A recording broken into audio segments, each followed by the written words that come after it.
मंगळवेढा तालुक्यातील एका गावात आम्ही डाळिंब शेती पाहण्यासाठी गेलो होतो. तर दोन्ही पायाने अपंग असूनसुद्धा या शेतकऱ्याने जिद्दीच्या जोरावरती हा 7 एकराचा प्लॉट उभा केलेला आहे. याच्यामध्ये शेती विकत घेऊन हे पहिल्या पिकाचं स्ट्रक्चर उभा करून आणि ज्या काही जुन्या चुका झाल्या त्या सुधारून हा अतिशय सुंदर असा प्लॉट या शेतकऱ्याने पिकवला आहे. अक्षरशः डोळ्याचे पारणे फेडणारा हा प्लॉट आहे. अतिशय सुंदर नियोजन, अतिशय कष्ट करून हा पहिल्याच पिकाचा प्लॉट आपल्या डोळ्यासमोर आहे.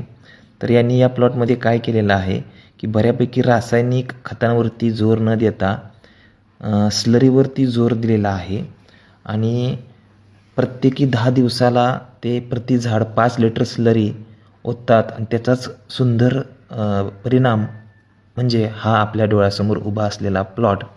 याच्यामध्ये त्यांनी हे फळांना बांधण्यासाठी फांद्या बांधण्यासाठी फाउंडेशन स्ट्रक्चर उभा केलेला आहे आणि पहिल्या वर्षी काही त्यांनी बांधलेलं नाही कारण मोजकीच फळे आहेत.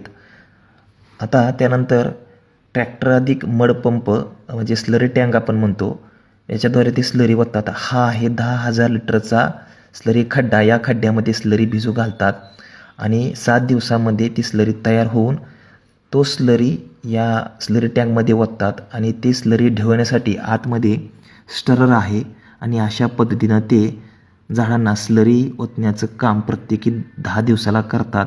म्हणजे थोडक्यात कमी खर्चामध्ये सुद्धा डाळिंब शेती कशी होऊ शकते याचं मूर्तिमंत उदाहरण म्हणजे मंगळवेढा तालुक्यातील एका छोट्याशा गावात कष्टाच्या जीवावर केलेली ही उत्तम अशी डाळिंब शेती. वेळ मिळाला तर आपण सुद्धा या डाळिंब शेतीला भेट देऊ शकता. धन्यवाद.